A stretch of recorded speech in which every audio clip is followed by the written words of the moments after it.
Okay, so I guess I don't even get an introduction, which is fine.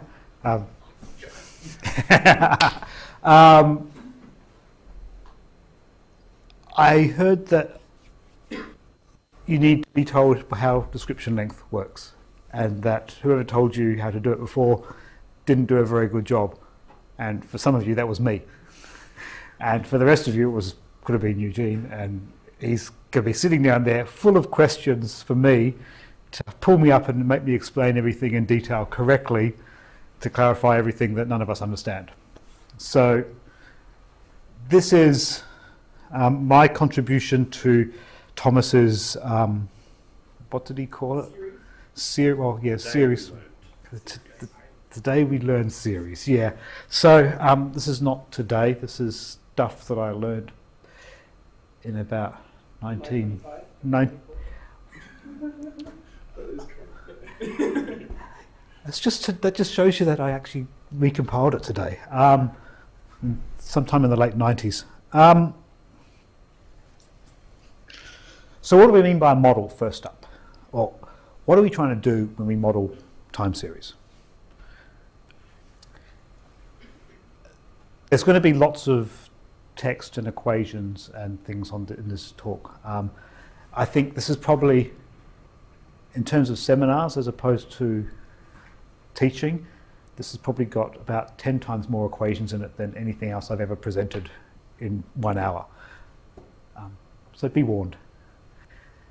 We're basically interested in building a model from a time series. So we've got some series of observations, ZT, and the other thing is I've pulled slides together from about 6 different sources. So don't get too wedded to the idea that Z is a scalar and X is a vector, because I think on the next slide that's the opposite, and then it changes back again about 3 or 4 times. But just take it one slide at a time. So the time being, Z is a scalar, it's a time series, and we want to build a predictive model to predict the next value of that time series from some history. So ZT from the previous D observations. You can't have a question already, Eugene. What is it? No. We're missing a root. Yeah, we are. Wrangle means something else. Yeah. Mean square. Root mean square prediction error. What are you looking at? Yeah, well, you know what I mean.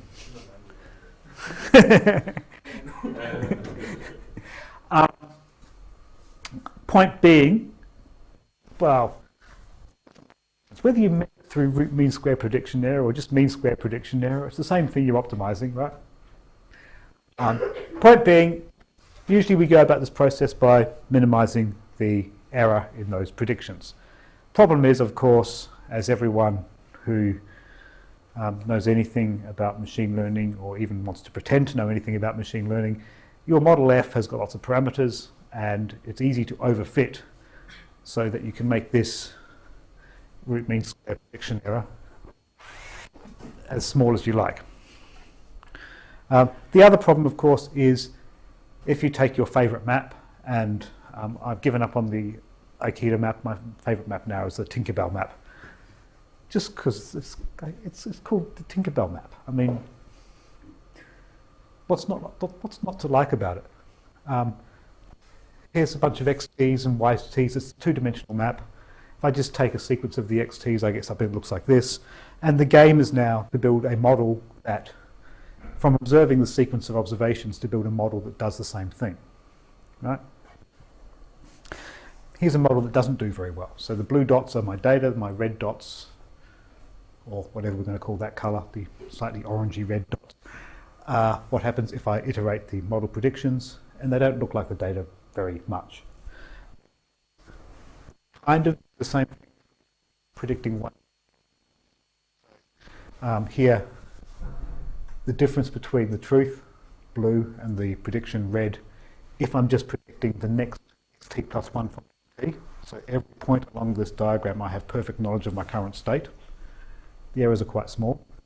But then if I forget that I've got perfect knowledge of my current state and I keep going forward, what happens starts to look quite different from what we observe in the data. This is a better model because not only does it have small error over here in the one-step predictions, but it also covers the same part of state space as the true system. Note that the errors of this one and the errors of this one are about the same size. One's not hugely better than the other.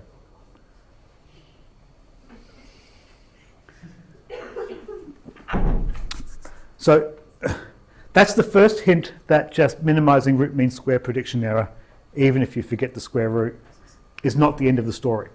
But I'm not even going to address that problem here. That's another problem for another day. Simply to say that when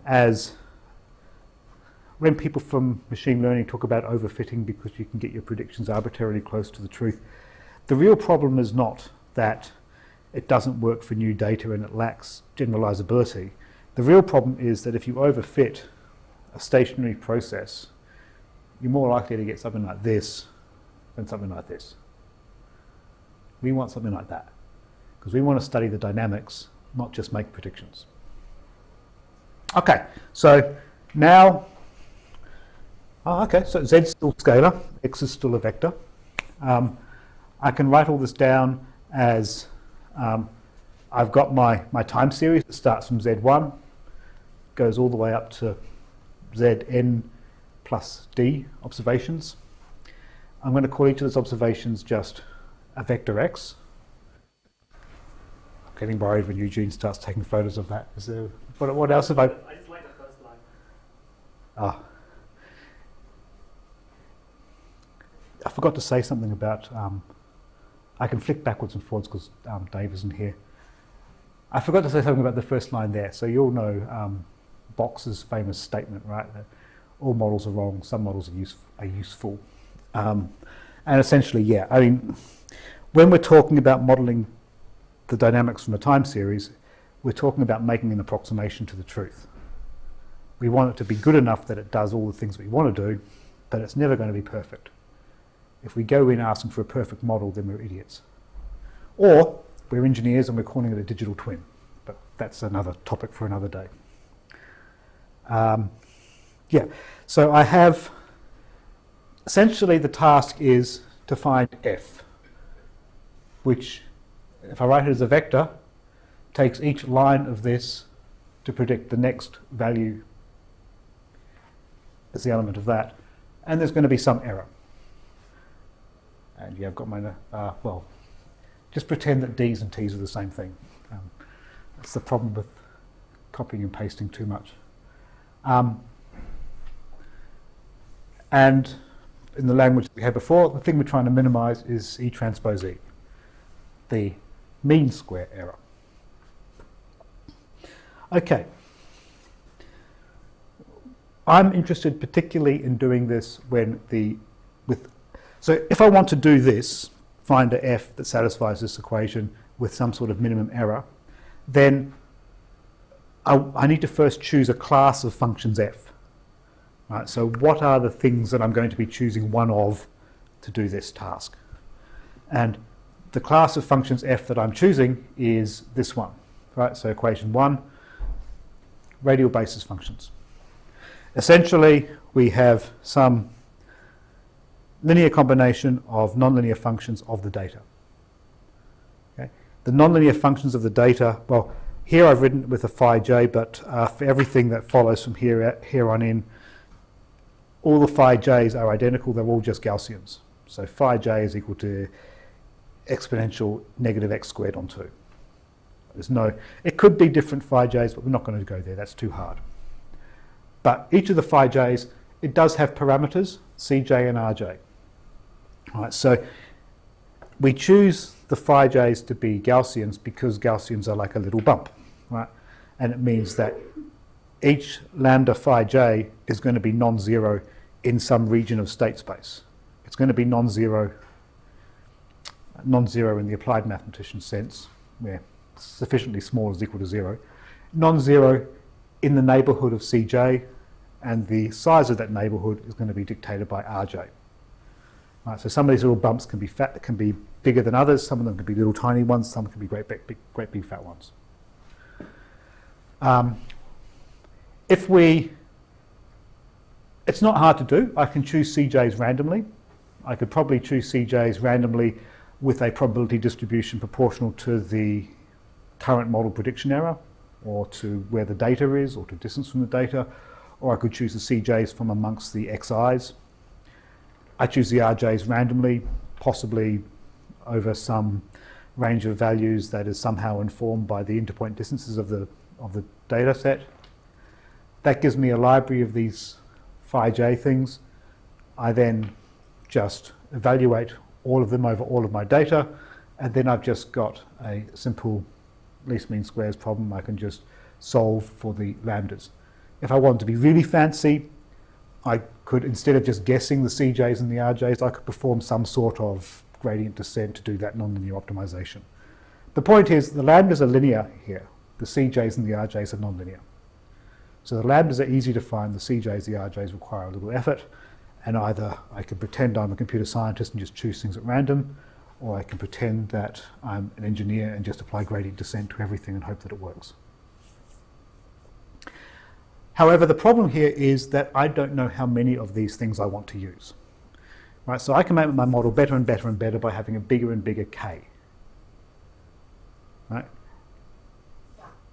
In a model of size k, I've got, well, how many parameters, how many numbers do I have to choose? I've got lambda, that's one. I've got rj, that's another one. I've got the cj, which is the same number as the dimension of the data. So I've got k times dimension plus 2 parameters, right? Which is, if k is sufficiently large, can be big. And it can be more than my data. So I can fit my data really, really well. And that's where the overfitting comes in. So I've got to have some process that gives me some penalty for choosing k so that I don't choose a k that's too big. And that's description length. This simple, intuitive, easy to remember formula gives you a way of evaluating how good a model is. Most of the rest of the lecture is going to be about what that formula means and how we derive it and where it comes from. Because I think that's the reason I'm standing up here, is sufficiently many of you complained about this and how do I use it and why am I using it and why do I need to do about it. So first of all, this is the picture that I like to use, and now my x's and my z's have changed. The z's are now in my underlying metric space, which I'm going to assume is a subset of some Euclidean space. Well, here it's just some arbitrary space M, and my x's are my observations, from which we do embedding, and you can see that the embedding, because I'm ignoring Eugene and all the fancy stuff about choosing correct time delays and just saying time delay is too complicated, I'm going to use a history of M. There is a good reason, very simple reason for this. If I was to use a time lag tau, then I couldn't iterate my predictions. Right? If I do this prediction and I get xi plus 1, but my next, so here if I get xi plus 1, well, sorry, I'm going the wrong way, xi plus m, then I can just slot that on the end, drop that one off, and I've got my next vector. If there's a tau in the mix here, then that messes all this up. So that's why we never talk about delay here, just delay one.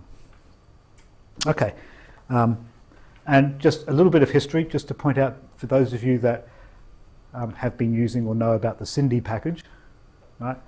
What does it stand for? Sparse identification of nonlinear dynamical.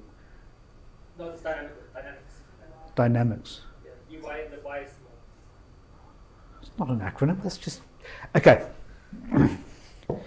Everything that I described here, if I replace the phi's with just polynomials in the variables, right? And I can do it from an embedding, I can do it from the original coordinates. I could then build a model and apply the same selection process that I applied before.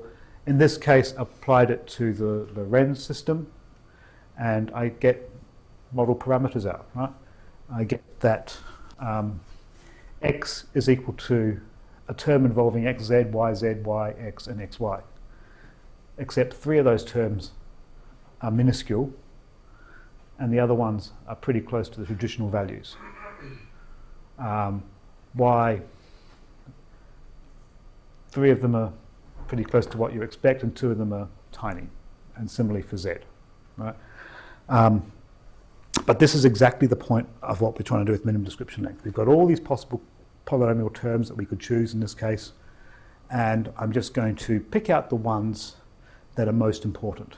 The model's overcooked it a bit here and picked out a few extra ones. That's because, well, description length is being a little, well, 2 things are happening here. Description length is being a little bit generous, and also because this is the model for a Euler integration over a time step of 0.001 seconds of the Lorentz equations. So I suspect that actually all these tiny terms are what you would get if you actually did the Euler integration over that small time step, rather than actually the ODEs. But this was 22 years ago. Just saying. So, main point of today, minimum description length. Minimum description length basically says I want to build a model, F, a model that maps my data, that's X, that's the embedded matrix of all my data, subject to some parameters, lambda, to the next states, Y, plus some error. So that a first equation, fx lambda y e, is just that equation there, with suitable substitutions for x's and z's and d's, so that everything lines up. Now, for that model, I can think about the cost of that model. So description length says, I don't care about the model per se, I care about the data. My task is to take the data, all of the y values, and transmit them to you. So I've got my time series, and I want to tell Shannon what that time series is. I could stand here and read off all of the values. That would have some description length cost, some cost in terms of how long it takes me to do that. Or I could tell her the first D numbers, the initial conditions. I could tell her about the model that I'm using in terms of the parameters lambda.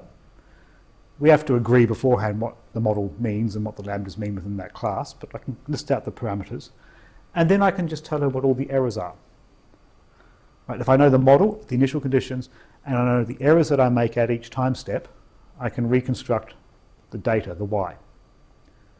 The question is, does that offer me any cost saving in terms of description over just describing the data? Is it less costly to transmit the model parameters and errors, or to transmit the data itself? Right, so obviously, yeah, I hate that word, obviously. It's true that to do this, we need to specify the cost of sending a number to some precision, right? If we're talking about real numbers, then this story is never going to end, because I'm never going to finish talking about the first number in my sequence.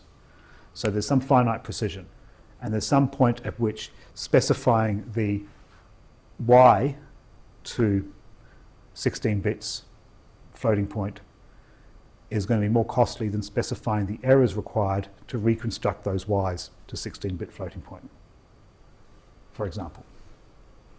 So the description length principle says that I'm going to break down my L as the description length of the data, into the description length of the data given the model, that is just the model errors, plus the description length of the model. The description length of the model is just the model parameters.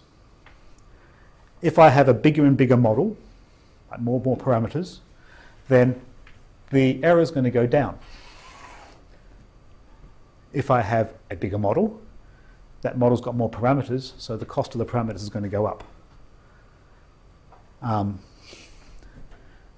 Points for discussion later on, why do I draw that so it plateaus, and why do I not draw that asymptotic to 0, but I'll leave that for you guys to think about. But one goes down, one goes up. If I've got one curve that goes down, goes up, one curve that goes down, If I add them together, there must be a unique minimum somewhere in between. That is my minimum description length best model. It's the one that balances the cost of specifying the errors with the cost of building the model. Now, this is the same basic idea as the Akaki information criteria and the Bayes information criteria, AIC, BIC, except we didn't want to call this the description information criteria for obvious reasons. So the AIC and the BIC are the same basic principle, except they only just have cost associated with the model, and the model parameters are given as a specified fixed penalty. All right? So that would just be, if I flick back, sorry for flicking all over the place, that would just be a term that looks at the model prediction errors and a term that says something about the number of parameters. Right, so this term is about the model prediction errors, the mean sum of squares error. It's the negative log likelihood of the mean sum of squares error. And this term is the number of parameters times some penalty. Gamma is a fixed number that pops up later. This stuff here is all additional bonus for description length. And that's what I'm going to try and explain. Any questions so far? Yeah?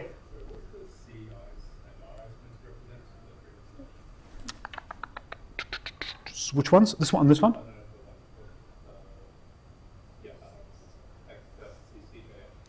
Okay, so this is just a particular model structure that I'm using. The simplest way of saying it is CJs and RJs are just the parameters of the basis.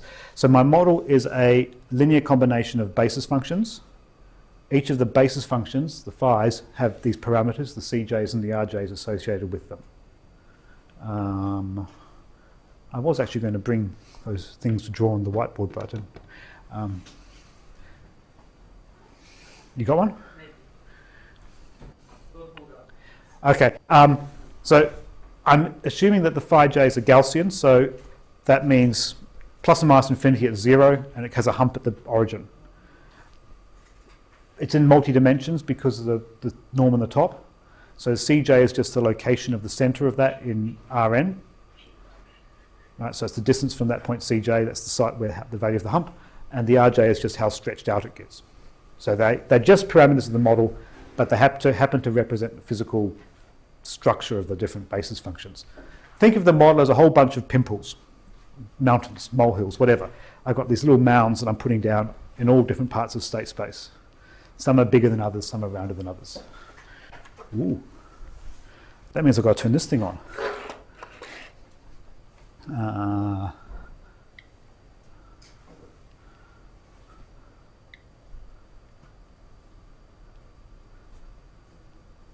Yeah. So essentially your Gaussian is like that, except I missed. Except that's usually expressed as that. Except I want to put that as, if I'm putting it down as phi, then that's now in some high dimensional space, and C is my center, and so you've got this ball. You need to use your imagination. A ball around that point that's got higher and higher value as you get closer and closer to C, and it diminishes with some radius. Does that make sense? Yeah. So that's the basic idea. It doesn't matter. No. It doesn't matter yet why I've chosen Gaussians per se, just because I like them. Samson. Just, well, we talk about the description length here. Yep. Why do we not worry about, the whole, we both know what the model structure is already, and not to calculate the model parameters. That's the first part. And the second part is, we talk about the description length of telling you about the errors. Yep. We're saying 0 errors means I don't calculate anything. That's why asymptotically, when you increase the model flexible now, I don't calculate any more than what the model already tells you. Okay. Second question, I didn't quite get it, but the first question is easier. What was the first question? Why do we not need the model structure? Yeah. If I was to start to stick different model structures in here, then I need to, it's because I'm only comparing things with the same model structure. So there is a cost which involves, if I'm going to communicate to Shannon what my model is, we've got to sit down and say, well, we're going to essentially say what I've just said in this lecture. We'll say we're looking at linear combinations of Gaussian radial basis functions parameterized by these numbers, and I'm going to send you these numbers in this order. But I'm going to have to say the same thing for every model of this sort. So it's a constant penalty when I'm comparing between models of the same type. If you were to then say, well, why don't we stick neural networks in here as well, multi-layer perceptron models, reservoir computers, then it becomes much more difficult. Comparing a reservoir computer to a radial basis function model is difficult because we've got to somehow decide whether my description of the structure of the reservoir computer is simpler or more complicated than my description of the radial basis function. It's when we start comparing apples and oranges, it becomes very difficult to say which one's bigger. So description implicitly condition the value of model. Yes. Yep. Your second question, what was this? When we say when we talk about at the start of the 10, and when you talk about decomposing the description type. Yep. What does it mean to say the L error? Is it literally for each find predictions for each scale prediction? What Yes. It's the list of, it is literally the description length of the errors that I've made at every prediction step. However, it's the description length of the errors that I've made to sufficient precision to reconstruct the data values. So if the idea is that if your data values are, let's not use floating point numbers. Say your data values are specified to 3 significant figures beyond the decimal, 3 decimal places beyond the decimal point. Your model prediction hopefully takes care of everything except the last 2 decimal places. So your errors, whatever your data values were, maybe that's a full 16-bit number, your errors are just the last 2 decimal places. And so hopefully that's smaller. It will pop out exactly what that means. We'll have something called precision, which actually specifies how much you need to specify different numbers to. But for the errors, that's basically what we're doing. And so in terms of what does this actually mean? Well, it's actually the description length of the sequence of errors, which it turns out is the negative log likelihood of the errors under your assumed error distribution. So we're going to eventually assume that the errors are Gaussian, and it's going to be the negative log likelihood of a Gaussian. It's a bit confusing because Gaussians pop up in several different places. And the notation is neat because we have e, the natural number, to the power of e, the errors, squared. But it'll all make perfect sense. Yeah, I was just going to ask. I mean, so it sort of seems like the hardest part then, in terms of if you have 2 different model structures, so they don't fit in one nice class. Like you don't just have radial basis functions. Finding a proper encoding is kind of the most difficult part. Yeah, it doesn't really make sense to say whether a radial basis model is bigger or smaller, better or worse than some other class of model. If you had an optimal encoding of them, could you compare them in that sense? Perhaps, but it gets down to a little bit of philosophical discussion, right? Because you're thinking about whether in the language that we have available to us, one model is simpler to describe than another. Yeah. Lots of models of physical processes were very hard to describe before calculus came along, and then they became a lot easier to describe because the language changed. And actually that's a good segue into this guy here. So the minimum principle is also often referred to as the Occam's razor. Occam, and this is, I knew some of this, but it's mostly according to Wikipedia. It's claimed, although apparently it's not true, Wikipedia is full of statements like this, that William of Occam said that entities must not be multiplied beyond necessity. He definitely said something like that a lot. Probably he said it in Latin, but basically take the simplest explanation. If you've got multiple different explanations of what you see, the simplest one is probably the best. Of course, again, something Wikipedia is really good for. It's full of obsessive compulsive people that like to point out little pernickety details that don't really matter to anyone except other people of the same sort. In the very long Wikipedia page about Occam's razor, it says, well, actually, it wasn't Occam, it was Aristotle. And no, it wasn't Aristotle, it was Ptolemy. And actually, Thomas of Aquinas said something similar too. I also went a bit further and I found out that even Sherlock Holmes said something of the same sort. So basically the idea is get the simplest model you can. The reason that people in sackcloths with ropes around their stomach and funny haircuts were interested in statements like this is because they were using it as an argument to justify the existence of God. Right? So they're basically saying, there's an eclipse. Don't believe what all those hairy, beardy scientists are saying. That's far too complicated. God did it. That's a much simpler explanation. Simple is better, therefore, ergo, God exists. Of course, one could argue in the 21st century that perhaps, at least if I look at an eclipse, then we understand physics and celestial mechanics well enough to say, well, actually, physics is a simpler explanation for an eclipse than divine being in the sky. Of course, it doesn't disprove the divine being in the sky bit, but it's kind of gets to your point about where do you draw the line with your models, right? In the 14th century, the simplest description, the model with the simplest explanation was God did it. In the 21st century, for some of those things, it's much easier to say, well, actually, we're on a rocky mass rotating around a fiery ball in an empty void of space. Anyway, I've already for half an hour to actually get into the mathematics, which is good. That brings me from Occam's razor to what I'm going to call Nakamura's mallet.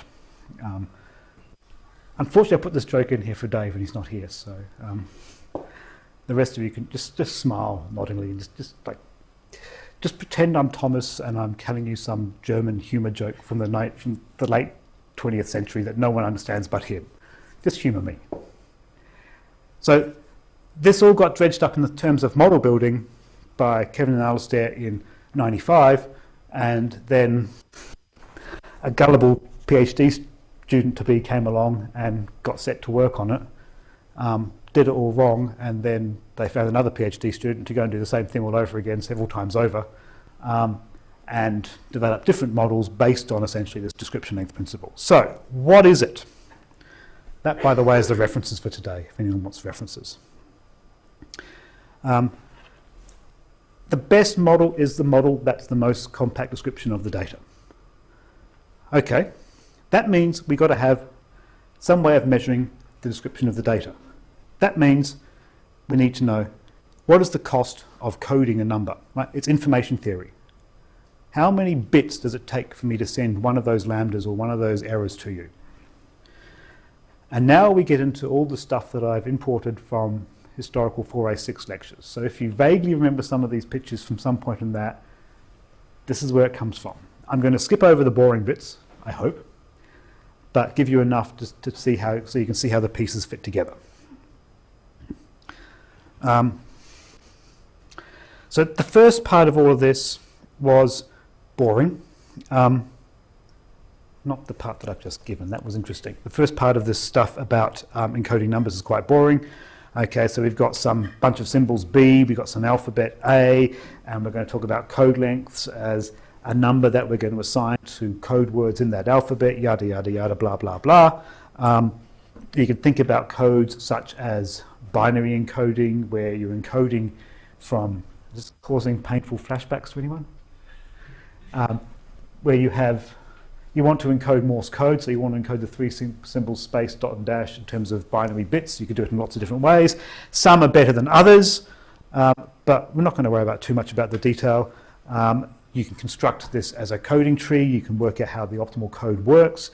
You can do all of that. You can come up with efficient codes, and then you have to use this nifty inequality from algebra analysis. And essentially, actually no, this is not this. You get this inequality in terms of the tree diagrams for these codings. That inequality gives you something which tells you how complex the code can be at a minimum. You can then construct something, and this is where the fancy inequality I was referring to comes into it. Eventually you get down to something which is, well, the optimal coding of a bunch of symbols with probability pi is given by the entropy. Okay? Which is kind of nice because physicists believe everything comes from entropy. And that leads us to the bit that we're actually interested in. If I have a bunch of words, A, from some alphabet, big A, and they occur with probability PA, and each of them has code word length LA, then that's bounded below by the entropy of those probabilities. Okay? So if I want to know what the optimal coding of a discrete bunch of symbols is, then I have to know what the probability of each of those symbols occurring is, and I compute the entropy. That's my lower bound. If I've got n of them, then I have to multiply that by n, and that gives me, ta-da, I've got some data, then, and this is probably good that I've got this here so I can write down the key bits of this. If I've got some data D, and I want to encode that data, then the lower bound, well, a bound for that, that's inequality around the wrong way. If I put the inequality around the right way, the bound for that is going to be the entropy plus 1, just to keep things safe, and n depending on how many observations I've got. Okay, n observations, some probability distribution. Are you waving at me? You just started to do the maths. I'm worried I'm going to make mistakes.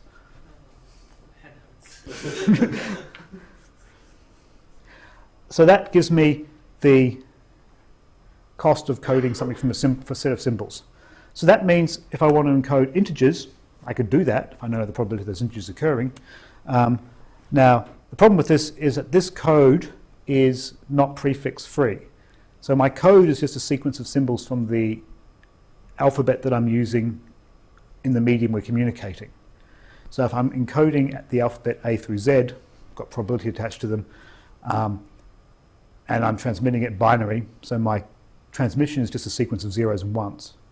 Now, if I'm encoding integers, I can encode a particular integer. Braden, think of a number. 8. I want to encode the number 8. Then I can encode that with a string of binary bits. 0, 1, 1, 0, 1, 1, 0. Ken, think of a number. 23. I want to encode that. It's another sequence of bits. 1, 1, 0, 0, 1, 1, 1, 1, 0, 1, 0, 0, 1. But I don't know where the first sequence stopped and where the second, as a receiver, I don't know where the first sequence stopped and the second sequence started. So if I want to send the number 23, before I send the number 23, I have to tell you how long to listen for that code word for 23. So I have to first work out how long the code is for 23, send you that number, which is the length of the code for 23. Maybe that's 8. But now I want to send you 8 to tell you I'm going to send you a code word of length 8, which encodes 23. But before I can send you that 8, I've got to send you the length of the code word to encode that 8. Maybe that's a code word of length 3. But then I have to send you the code for the length 3 one. Right, you see what's happening here? I want to send the number 23. The code for that is of length 8. Before I send the word 23, I've got to send 8 to tell you to listen for 8 bits for 23. Before I send 8, I've got to send the code word for 8, for the length of 8, which is 3. So I've got to send you 3.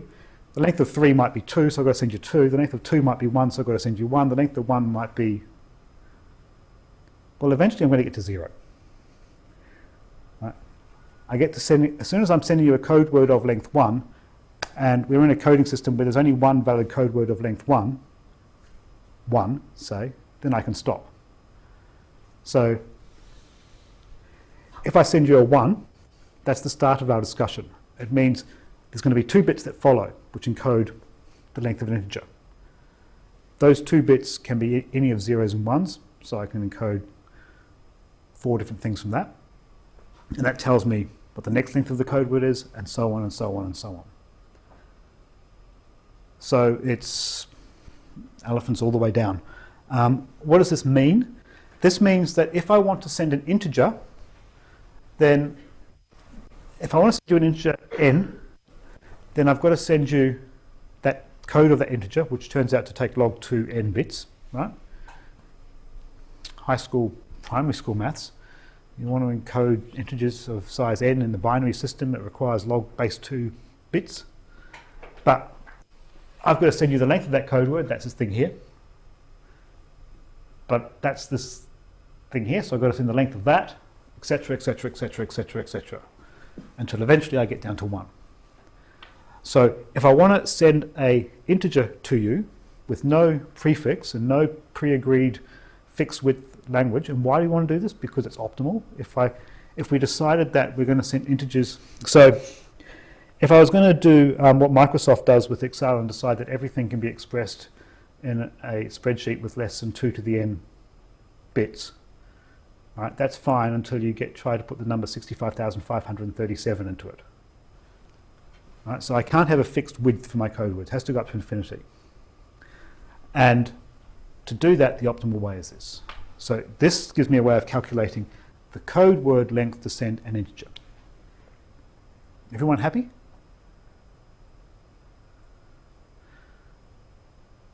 Some people are looking less happy than others. Well, that's good, that's easy. If I want to move from positive integers to positive and negative integers, that's trivial because I can just map my positive or negative integer to a positive integer in 2n plus 1 possible ways, right? And so my code word to send integer, positive or negative or 0, is that. If it's rational, we can do the same thing. We can convert to floating point. So you've got digits out the front plus a mantissa. This is where it gets tricky or interesting. It's been easy so far. No, I remember this slide from last time. I need to decide how many digits I want to use here. Right? If I want to send a rational number, I've got to decide when is enough. And so the difference between the number lambda that I want to send and the number lambda that I want to send and the number lambda bar that I do send is called my precision. Right? So my go on quite a bit, but I'm going to truncate it at some point with some precision. Delta. Lambda and delta are going to be really important later on. And if I want to send a real number, well, it's essentially the same thing because we don't really care. If it's a rational number, we're truncating it. If it's a real number, we're truncating it still. So we're still sending our real numbers to some finite precision, determined by that delta. Okay, and there's ways and means to do all of this. This was hammered into you in 406 for one good reason. It's really easy to assign questions around drawing Huffman coding trees and then marking it. And it's even easier to mark it than it is for you to do it. So that's win-win. Right, Eugene? Yeah, multiple languages. So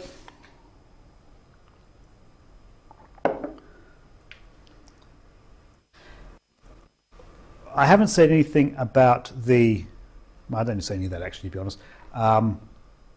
I've got a bunch of parameters, lambda, which I'm going to specify to some precision, delta, because all of my lambdas are essentially rational or real numbers.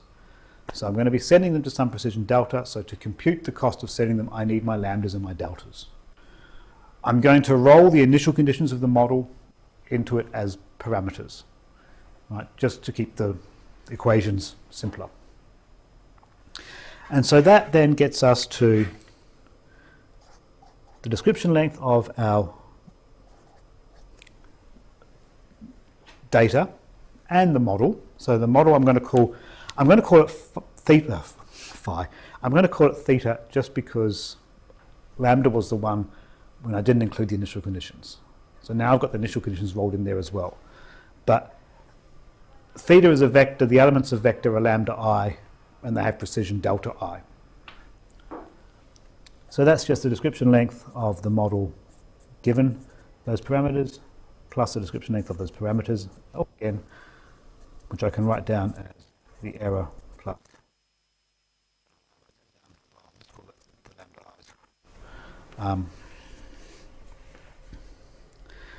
which, picking up on that and picking up on the description length for numbers,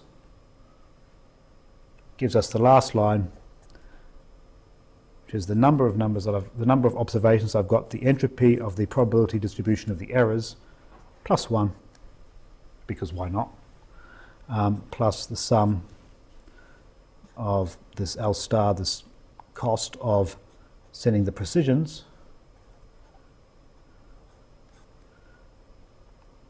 plus the L star of the MJs. And we're going to sum over all of these things. And I'm halfway through. You'll be glad to know. So how does all this work? Well, the scheme that I want to go through is I find, first of all, the optimal parameters for the model, the lambdas, lambda hats. I do that by finding the lambda hats that minimize or make this entropy as small as possible. Right? I want my errors to be as explainable and minimal as possible. Given that lambda hat, I can then choose the optimal precisions for those parameters, for those deltas. And then given that, I can then compute my model of that size. Does that make sense? Yeah. So I guess the thing I was wondering before I came in here is, if you've got a function that you have this sort of minimum description length function. Yep.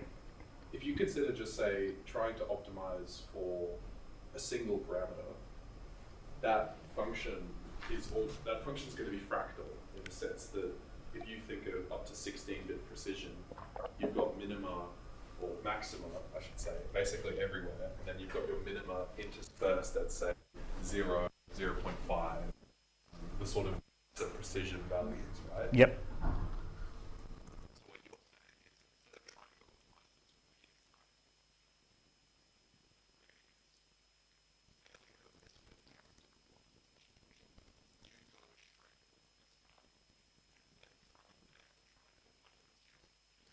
So I'm given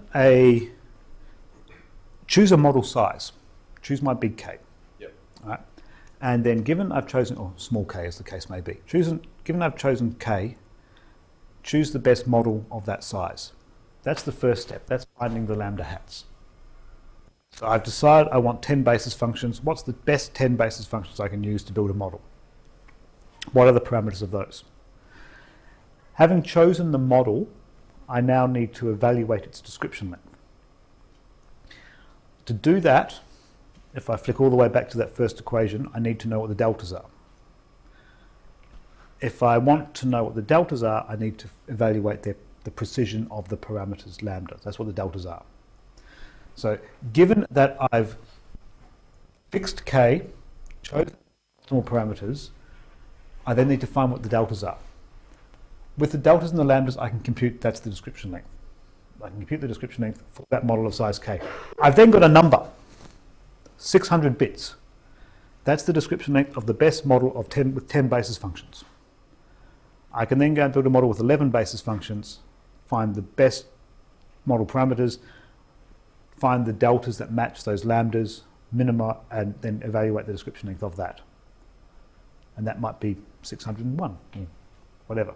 So then hypothetically, if your lambdas are to 64-bit precision, that second step, you you've got all your lambda hats at 64-bit precision, but then you choose the delta, and that's your kind of truncation. Yeah. set. Yeah, so each of the lambdas costs you 64 if I want to specify it exactly.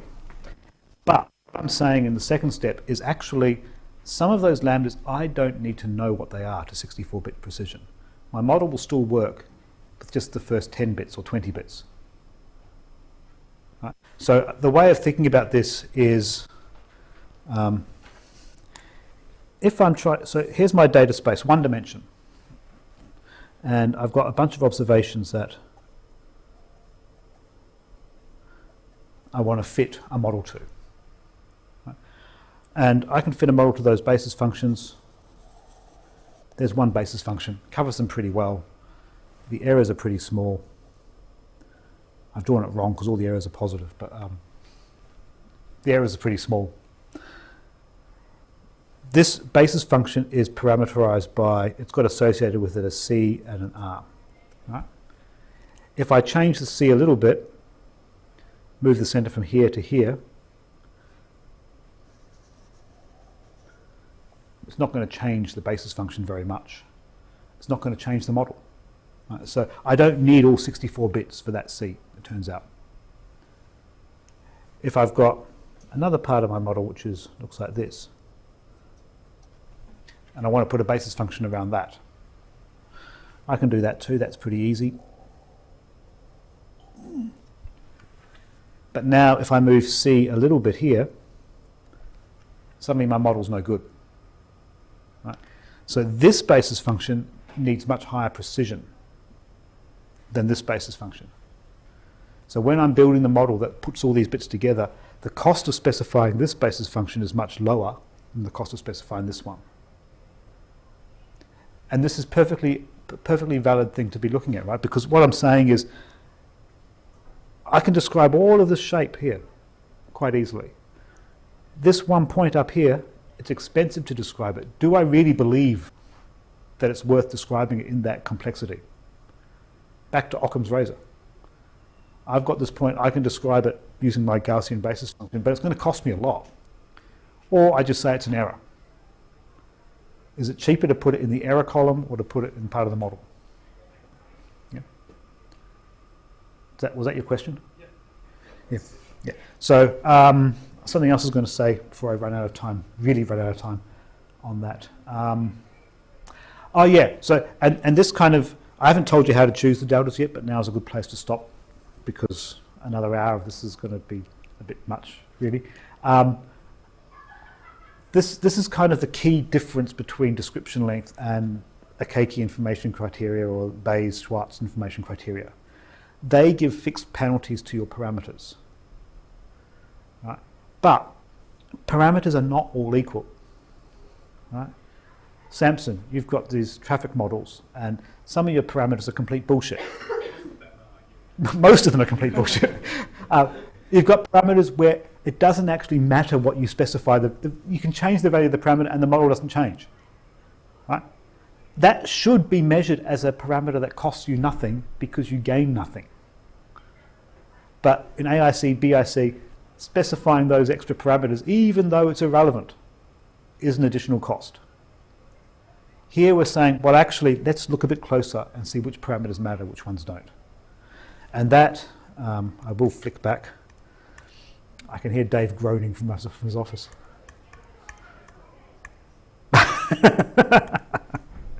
He might be. That's where all this stuff comes in. Right? This is the precisions here. This is how precisely for each of the parameters I need to specify it.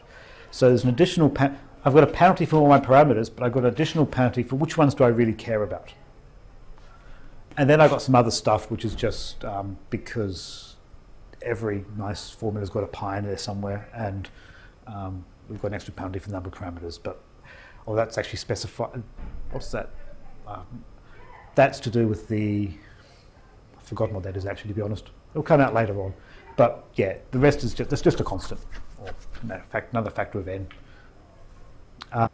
Yeah, so the point is, and the reason for doing it this way, is that parameters are not all the same.